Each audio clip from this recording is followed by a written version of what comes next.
Bugün sizinlə bərabər çox maraqlı bir mövzunu araşdıracağıq. Mənə elə gəlir, buradakı xanımların o enerjini də alıram ki, mənə çox gözəl cavablar verərək dərsin daha mənalı və ən əsas da faydalı olmasına səbəb olacaq. Keçək dərsimizə və hamı suyun altında eyni həyat tərzini sürürdü. Amma o, bunun kifayət olmadığını hiss etdi və yalnız özü üçün deyil, digərləri üçün də yeni yollar tapmağa çalışdı. Davam etməsəm, heç vaxt məqsədimə çatmaram deyə yoluna cəsarətlə davam etdi. Bu sözlər haqqında danışılan obrazın hansı xüsusiyyətlərindən xəbər verir? Və ya durğunluğa, köhnəliyə qarşı duran belə obrazlar, qəhrəmanları biz necə adlandırırıq?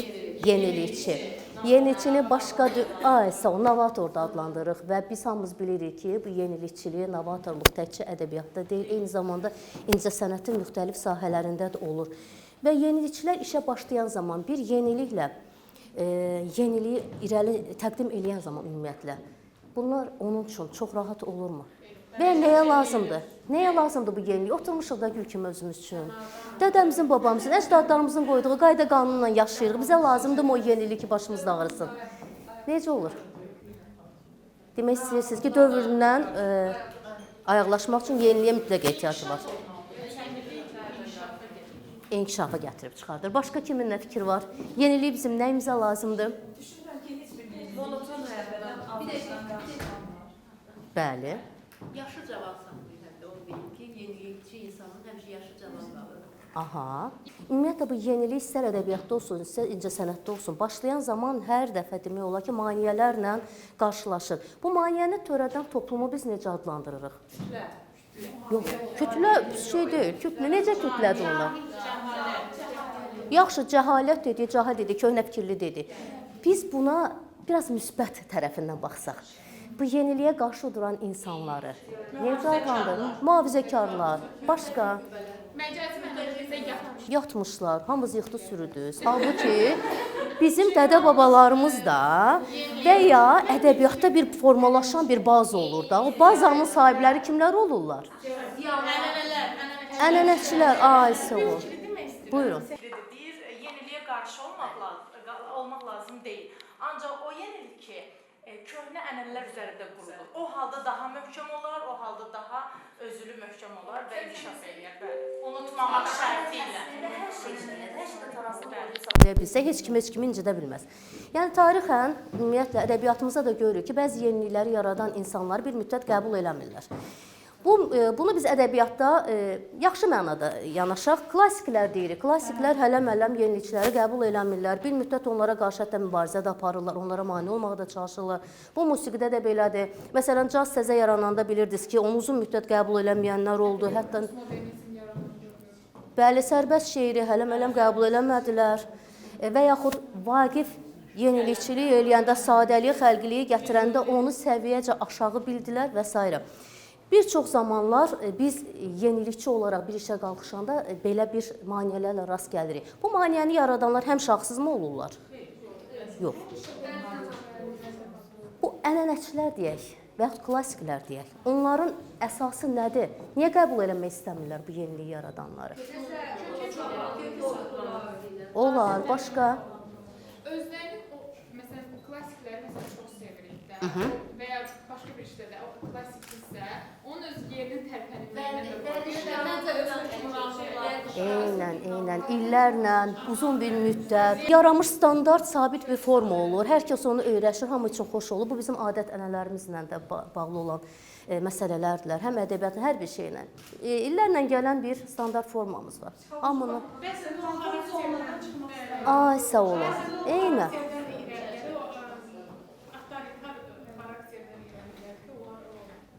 Və bəzən adi məişətdə də biz müasir görünmək istəyən və yaxud müasirliyə meyl edən insanı hələm-hələm qəbul eləmirik. Dədə-babadan belə gəlib, dədə-babadan biz belə görmüşük, bizim üçün belə rahatdır. Qızın qız yeri var, oğlan yeri var və s. və axır bunu çox uzatmadan istəyərdim keçək dərsimizə və dərsimizin bu yerində sizə mən mətndən qruplara görə 3 yerə bölünmüş hissələr paylayacağam.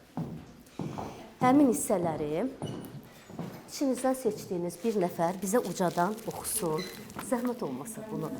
Siz birinci qrup olun. Eyb yoxdur, ikinci qrup siz. İkinci qrupda elə bilirəm ki, iştirakçı sayımız azdır. Buyurun Nəzim, siz də. Buyurun Məmməd, sizlərim.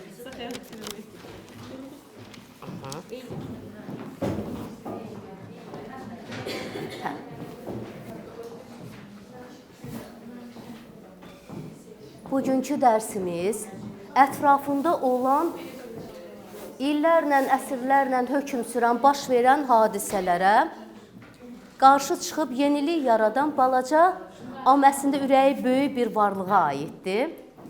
Və həmin varlığın kim olması üçün, obrazın xarakteri üçün biz bu mətni oxumalıyıq. Sizə bir zəhmət, seçdiyiniz bir insan. Nə gözəl. Buyurun. Buyurun, sizi dinləyirik. Narahat olmayın Nəzim. Bu zamanlarda kiçik çaylardan birində balaca bir balıq yaşayırdı. Bu çayda minlərlə başqa balıq da vardı. Amma bizim bu balıq onlardan çox fərqli idi. Onun rəngi qara idi. Ona görə də hamı ona balaca qara balıq deyirdi. O çox ağıllı və dərrakəli idi. Daim sual verir, araşdırır, düşünürdü. Düşünürdü ki, görəsən bu çay hara axır? Həmin yerlərdə həyat necədir? Oradakı balıqlar necə olur? Amma heç kim onun bu suallarına cavab verə bilmirdi. Bir gecə balaca qara balıq anasını yuxudan oyatdı. Anacan, dur, sənə sözüm var. Babasının səsini eşidən ana balıq gözlərini açdı. Nə olub mənim balam? Bu gecə vaxtı niyə yatmırsan? Anacan, mən artıq eyni yerdə yaşamaqdan, eyni şeyləri görməkdən bezmişəm. Buradan getmək istəyirəm. Bilmək istəyirəm, bu çayın suları hara axır. Gedib yeni yerlər görmək, yeni canlılarla tanış olmaq istəyirəm. Xahiş edirəm, ana, izin ver, çıxım gedim. Ana balıq çox təəccübləndi, dedi. Bala, bu kiçik çay bizim taleyimizdir. Sən də zaman keçdikcə bu tale ilə barışacaqsan. Əzizlərim, buracan olan hissəni yəqin ki, hamı dinlədi və müəyyən bir məlumat yarandı bizdə. Ardını xahiş edərdim ikinci qrupdan. Buyurun. Ana balıq öz balasını çox dilə tutdu. Lakin nə qədər danışsa da, balaca qara balıq qərarından dönmədi. Axırda ana soruşdu. Yaxşı bala, de görüm hara getmək fikrindəsən? Çayın axarı ilə getmək istəyirəm. Eşitdiyimə görə uzaqlarda dəniz deyilən bir yer var. Bizim çay axı ora tökülür. Orada çoxlu qəribə canlılar var. Deyilənə görə dənizdə həyat çox maraqlıdır. Ana ilə bala söhbətdə ikən qonşuluqda yaşayan qoca balıqlardan biri onlara yaxınlaşdı və söhbətə qarışdı. Qonşu, nə olub gecənin bu vaxtda? Səsinizdə yatmaq olmuş. Ana balıq qonşusuna öz balasından girəyləndi. Bağışlar qonşu, bizim balaca qara balığa buralar dar gəlir. Çıxıb getmək istəmir. Çayın hara axdığını bilmək istəyir. Başqa canlılarla tanış olmaq istəyir. Nə qədər çalışdım onu bu fikrindən daşındırım, amma nə fayda, elə gedəcəyim deyib durur. Demək bizim çay ona daim edir. Nə qoşaq falan varmış. Balaca qara balıq dözməyib söhbətə qarışdı. Bəli, mən burada qalmaq istəmirəm. Hər gün bu kiçik gölməçədə dolaşmaqdan təngə gəlmişəm. Yeni yerlər görmək, yeni şeylər öyrənmək istəyirəm. Yaşam yolanda hər şeydən xəbərsiz bir qocaya çevrilmək istəmirəm. Qara balığın bu sözləri yaşlı qonşunun xoşuna gəlmədi.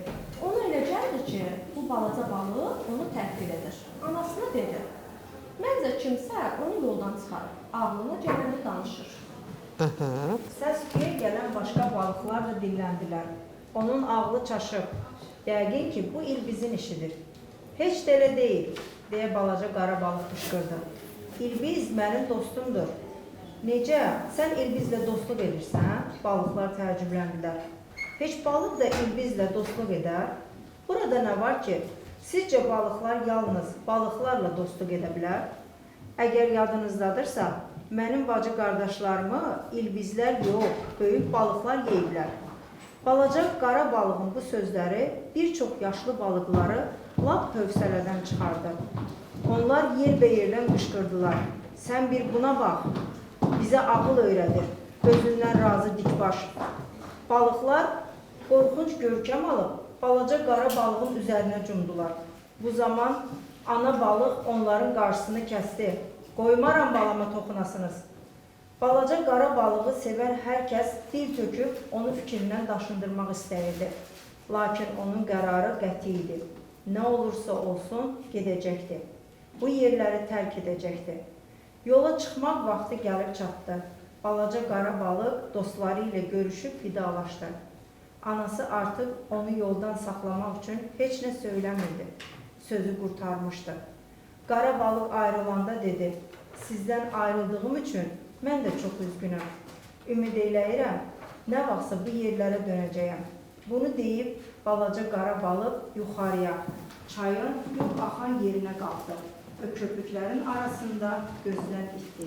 Gözəl.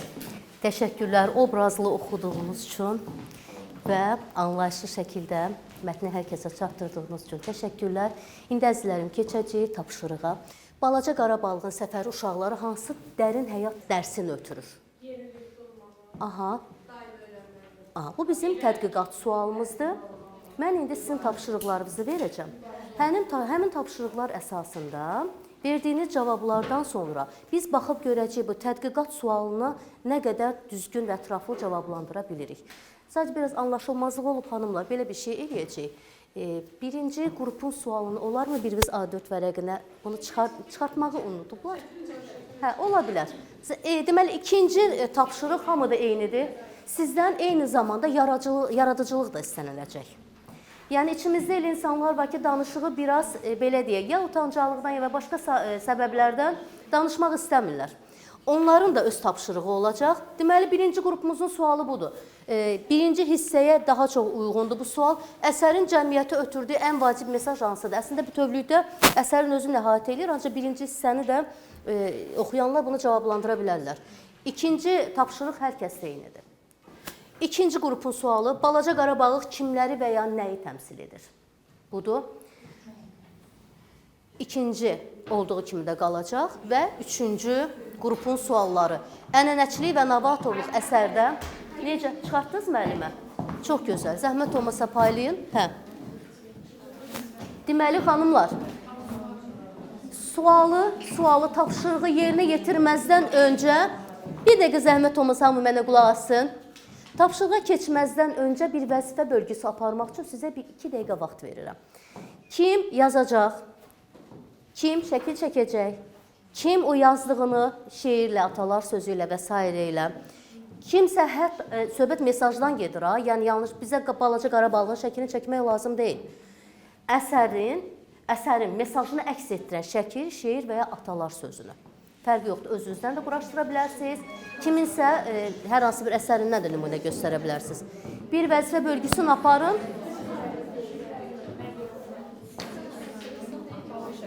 Kim təqdim eləyəcək? Onu da mütləq araşdıraq.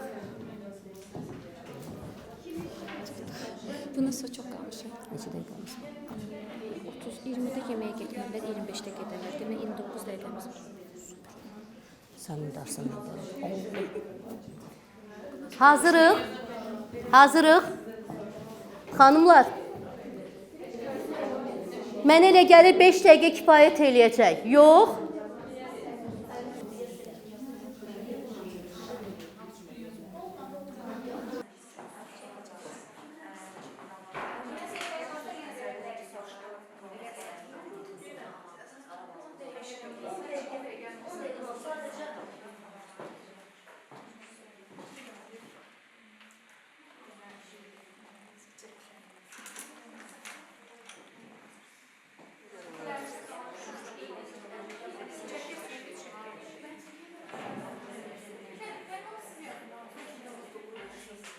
Xatırlatma edirəm xanımlar.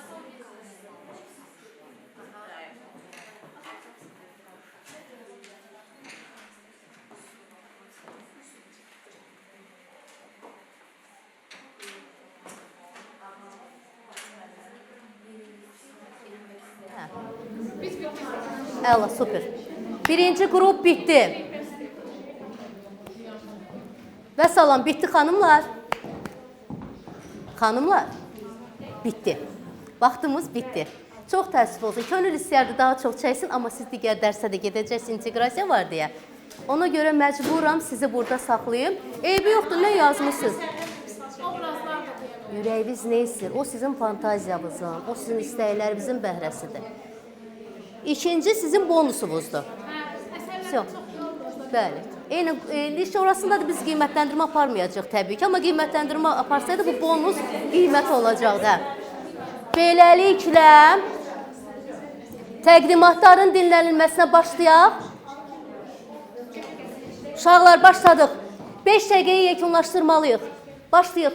Birinci qrup başlayır. Yüksəkdən oxusun və cavablandırsın. Zəhmət olmasa dinləyək xanımlar. Diqqətlə dinləyək yoldaşlarımızı. Birinci sualımız əsərin cəmiyyətə ötürdüyü ən vacib mesaj hansıdır?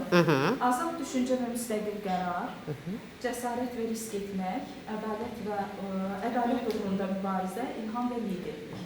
Biz bu cür deyirik. Sizin fikrinizcə ötürdüyü əsas mesaj bunlardır. Əlavəsi olan var? Əsərlərdə o ikinci Deməli, sonra əsərin mesajını əks etdirən şəkil, şeir, atalar sözləri, deməli biz 3 atalar sözü yazmışıq. Qorxaq 100 dəfə ölər, igid 1 dəfə. Cəsarət yarı qələbədir. Çalışan dağa aşar, çalışmayan çuxura düşər. Əla. Əla. Bir də biz vaxtda ədəbiyyat əsərlərdən də biz görürük ki, Cəfər Cabbarov Oğlu əsərində Oqtayın yenilik. Çox gözəl və çox gözəl xatırlatma, eynən. Sonra dərk məsələ şartlı misyon yollarının belə deyim də, onu da bəzi şeylər var ki, onu da bəyənirlər, istəmirlər. Onunla tam razılaşmayaq, amma Oqtay Eloğlu çox möhtəşəm bir nümunə idi. Eyni zamanda, məsələn, Şeyx Nəsrullahda, Ölülərdə də Kefli İskəndəri də nümunə göstərmək olar. Qısa şeir də deyə bilərik ki, onlara. Əlbəttə, buyurun. Sular axır, yol səni gözləyir. Bilir ki, dünyanın hər ikinci gizləyir. Ürəkdə güc var, ağıl tükənməz, balaca balıq yolun heç bitməz. Nə gözəl. Təşəkkürlər. Göyərçin çəkmişdir, amma Təsviri çəkmək istədik, biz amma yəni onu da verə bilər, çünki o da azad. Necə idi? Bəlkə bir yaxşı bir alqışlayaq onları. Təşəkkürlər. Birinci sualımız belə idi ki, balaca qara balıq kimləri və ya nəyi təmsil edir? Sualın cavabı olaraq belə qeyd eləmişik ki, balaca qara balıq daim inkişaf etməkdə olan gəncliyi, yeniliyi insanları, axtarmağı, araşdırmağı sevən insanları təmsil edir. Bu bir bizim gəncliyimiz, daim axtarmağı, araşdırmağı, üzərində işləməyi işlədir. İkinci sualımız isə balaca qara balıq haqqında şəkil, atalar sözü bildirmək idi. Yazmışıq ki, birinci olaraq azadlığı istəmirəm, zərrə-zərrə, qram-qram, qolundakı zəncirləri qram gərək, qram-qram. Əla. Və əlavə olaraq azadlıq insanın hər istədiyini etməyi deyil, həm də istəmədiklərini etməyidir. Əlavə olaraq köhnə yolları təkrar edənlər yeni zirvələrə çata bilməz və son olaraq da bir düşüncə, bir cığır yeniliyə aparır, cəsarətli addımlar, novatorluq ucaldır. Əla. Təşəkkürlər. Təşəkkürlər. Yəni burada lampa şəkli istəmişik, yəni lampa daim işıqlanır. Yəni mənasını izah eləyək. Yəni bu həm də bir növ yeniliyi axtaran insanlardır. Yenilik daim bizi zirvələrə aparır, bizi ucaldır. Eynən. Buradakı işıq da onu bildirir. Yəni lampanın yanmağı özümüzdən asılıdır. Lampa yanır və biz inkişaf edirik. Yəni bir növ yeniliyi axtaran insanlar bizim yolumuza o işığı tutan insanlardılar. Eynən, çox gözəl, möhtəşəm. Deməli, ənənəçilik və novatorluq əsərdə necə əks olunur? Əsərin mesajını əks etdirən şəkil, şeir, atalar sözləri və s. Aha. Deməli, yenilikçi etmək istəyən balığın qarşısını hər zaman almaq istəyənlər olur. Yenilikçiyə qarşı çıxan insanlar olur. Lakin novator olan şəxs öz yolundan israrlıdır, öz yolundan dönmür. Öz yolundan dönməyən insanlar həmişə sonda məqsədə nail olur. Məqsədə çatmağın yolu dəfələrlə cəhd etməkdir. Olar. Daha sonra? Belə bir atalar sözü ifadə və ağıl yaşda deyil başladı. İş insanın sözləridir. Şəkildə də bu ifadə olunur ki, yəni balığın təkcə balıqlarla ünsiyyəti deyil. Burada balıq insanlarla, ilbislər, və yaxud da balığın beynində digər həyatlarla tanış olmaq, binalar, quşlar, digər canlılarla tanış olmaq. Qəşəng. Eynilikdən ənənəçilik və yenilikçilikdən. Ənənəçiliyi gömməyə çalışmısınız, yenilikçi daha rəngli, daha maraqlıdır sizcə. Yəni balıq burada sudan da çıxıb digər həyatlarla da tanış olması. Möhtəşəm, çox qəşəng. Şeirimizi də bir dinləyək. Azadlıq, azadlıq, azadlıq. Bağırmaq istədi kimsə və kimsə də qapadı dodaqlarını. Anlatdı, var olan istəməzlər. Anlatdı, azadlığı istəməz ki, artıq azad olan kəslər. Eynən, təşəkkürlər. Təşəkkürlər. Xanımlar, hər birimizin süfrəsi çox zəngin idi. Buna görə təşəkkür edirəm. Azərbaycan xanımlarının həmişə qabiliyyəti öndə olub. Bax, burada yenilikçilik yox, məncə ənənə öz sözünü deyib. Biz ənənədən gələn, bəli, mən çox təəssüf olsun ki, ənənəçiyəm, amma ki, yeniliyə açıq olan ənənəçilərdənəm. Belə ki, mənim əzizlərim, iş orasındadır ki, Səməd Behrəngi bu əsəri yazanda mən onun orijinalını oxumuşam, yəqin ki, siz də oxumusunuz. Əsərin sonunu belə bizlərin öhdəsinə buraxır. Əsərin sonu necə bitir? Naqqa balığının qarnını qıdıqlayır, digər balaca balıq atlanır onun ağzından, qurtulur. Amma bir də baxırlar ki, naqqa balıq çevrilə, ufulduya dənizin dibinə gedir. Tam qurtulduğunda demirlər. Ay sağ olun. Tam öldüyünü də demirlər ki, insanlar motivasiyadan düşməsinlər. Yenilik istəyən, yeniliyə can atan, həmşirəlik etmək insanların qarşısını həmişə kəsənlər olacaq. Lakin bəzən bu yolda həyatını itirmiş olurlar. Bəli. Bəzən də qalib gəlir. Amma onlar həyatlarını itirsələr də eynən. Onların qazandığı o mənəvi qələbə digər insanların yaşamasına, o ideyalar yaşatmasına səbəb olur. Beləliklə, mənim əzizlərim, gəlin tədqiqat sualını görək, ödəmişikmi? Cavablandıraq. Balaca qara balığın səfəri uşaqlara hansı dərin həyat dərsini ötürür? Hansı dərin? Mübarizlik, azadlıq, cəsarət, bəli. Əla.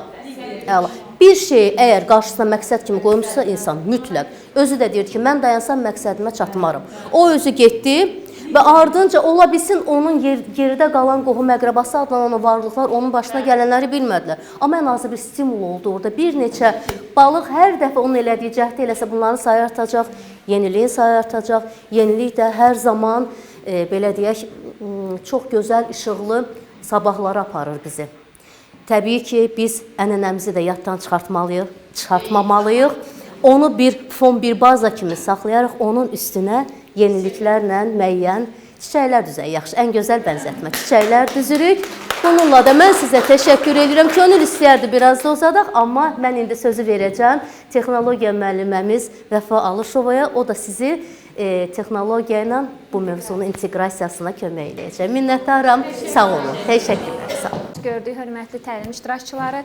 Çox şadıq ki, bugün belə gözəl, maraqlı və dinamik bir təlimimiz başladı. İnşallah sonu da bu cür davam edər. Zülfiyə xanım, sizin izninizlə sözü mən təhvil alım, başlayaq. İstədik bir maraqlı bir şey olsun sizin üçün. Həm günümüzün aktual mövzusu olsun, Zülfiyə xanımın vurğuladığı kimi, həm də ki, bunu yenilikliyə, biraz yeni formata salaq bunu biraz da. Bugün yeni formata salaraq biz sizlərlə 3D dizaynla daha çox danışacağıq. Bildiyiniz kimi, hal-hazırda 3D dizayn həyatımızın bir parçasına çevrilib. Biz istər əl işlə müəllim olaraq özümüzə aid olan işlərimizdə, istər məişətdə, istər interyerdə, hər yerdə 3D dizaynın bariz nümunələrini görə bilirsiniz. 3D dizayn ilə işləmək üçün ən yaxşı proqramları, mən qısa formasını, təbii ki, bunlar say-say bitməz də, ən çox istifadə olunanlarını və ən çox tələbat olanlarını deyək ki, məsələn, biz burada ən çox şagirdlərimizlə Tinkercad və AutoCAD-ları daha çox istifadə edirik. Autodesk-dən də istifadə edirik. Blender-ə çox müraciət etmirik, amma ümumilikdə Blender daha çox ehtiyac olunan proqramlar sırasına bəli, salına bilər. 3D modelləşdirmə müxtəlif sahələrin və sənayelerin ayrılmaz hissəsinə çevrilir dediyimiz kimi. Unikal vizual təsvirlər yaradırıq, 3D modellər yaradırıq. Bunlarla müxtəlif fənləri bir-biri ilə çox rahat formada inteqrasiya edə bilərik. Riyaziyyat fənnini də edə bilərsiniz, fizikanı da edə bilərsiniz, kimyanı, biologiyanı da. İstənilən fənnə açıqdır 3D modelləşdirmə mövzusu və bunu daha gözəl vizualizə edə bilərsiniz. Memarlıqda 3D modelləşdirmənin binalar, arxitekturların inşa etdiyi modellər. 3D model bu arada memarlıq abidələri arasında 3D modelləşdirməyə nümunə olaraq hansı abidələri deyə bilərik? Olar, bu da bir fikirdir. Aha. Sonra uşaqlarımızın ən çox oynadığı oyunlarımız var. Minecraft var. Yəqin ki, bunu biz böyüklərim də bəzilərimiz sevirik. Bu 3D modelləşdirmənin ən bariz nümunəsi sayılır. Sonra Scratch oyunları var, hansı ki bizim uşaqlarımızın kiçik yaşlardan, hətta bizim liseyin 1-ci sinif şagirdləri o proqramda çox rahatlıqla işləyirik və orada istədikləri oyun zonasını yaradaraq öz vizual dünyalarını, xəyal güclərini bir nəvi gerçəkləşdirmiş olurlar. Bu arada ortaya belə bir sual çıxır. 3D modelləşdirmə bizə nə qazandırır? 3D modelləşdirmənin bizim üçün bizə verdiyi imkanlar nədən ibarətdir? Aha, bunu biraz daha açsaz, biraz daha hər insanın bir yaradıcı yönü var. Bunu nə qədər az və yaxud da çox inkişaf etməyimizdən asılıdır bu təbii ki. 3D modelləşdirməyə başlayarkən istər-istəməz artıq xəyalımızda cüzi bir qığılcımlar yaranır və bundan yola çıxaraq bir də baxırıq ki, daha gözəl və tam xəyallarımızı gerçəkləşdirəcək dərəcə dərinliklərə, Zülfiyə xanım, dərinliklərə vara bilmişik. Reklam sahəsində də bilirsiniz, 3D dizayndan daha çox istifadə eləyirlər. Animasiyalardır, cizgi filmləridir. Bunlar 3D modelləşdirmənin çox geniş və yaygın yayılmış bir növüdür. Burada biz dediyimiz kimi az öncə Tinkercad proqramından müraciət edirik. Burada müxtəlif fizikanı, biologiyanı, həyat bilgisini, baxın burada DNA var hətta. Onlara qədər belə biz hazırlaya bilirik 3D dizayn proqramları vasitəsilə.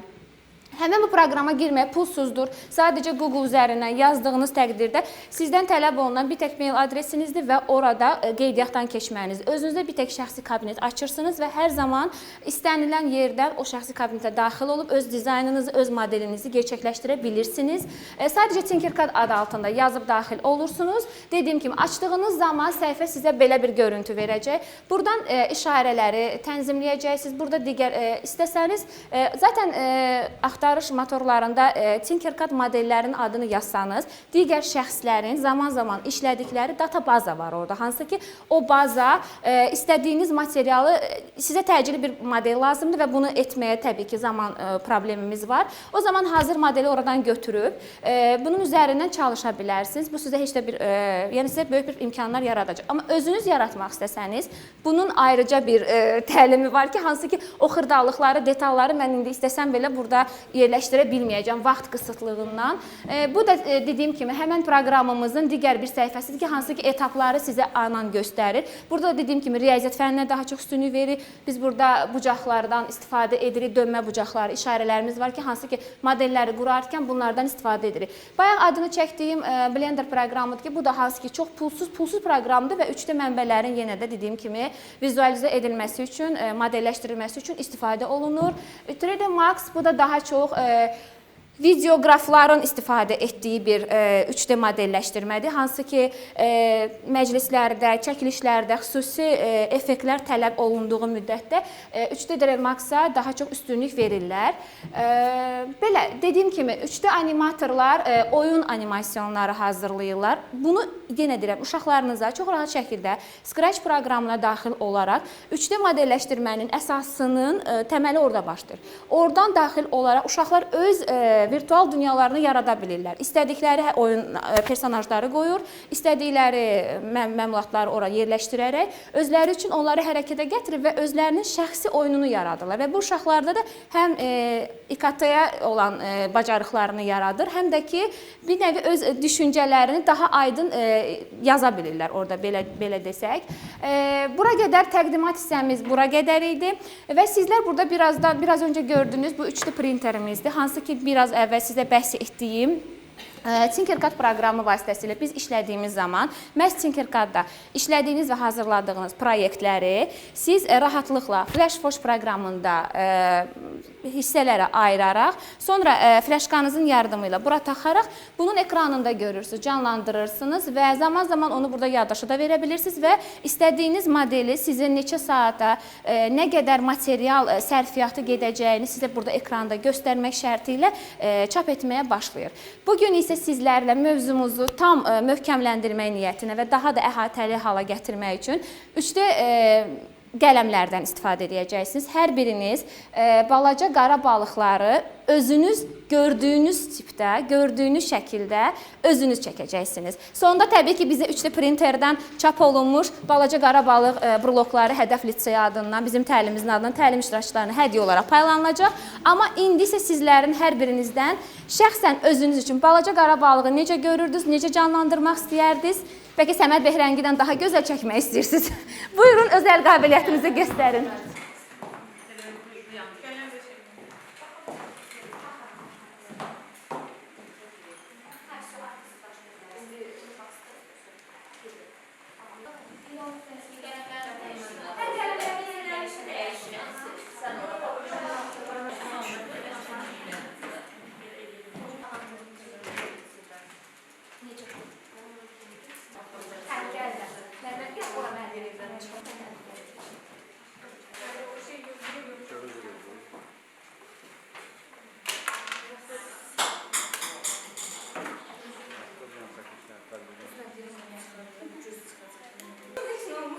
Müəssisələşdirmişik.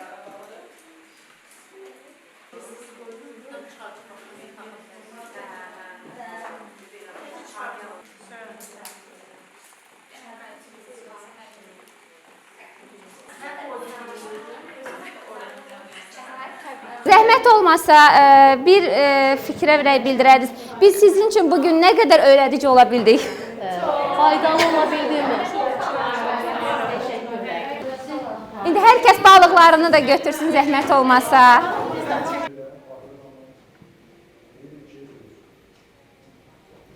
Təşəkkürlər hər birinizə iştirakınız üçün.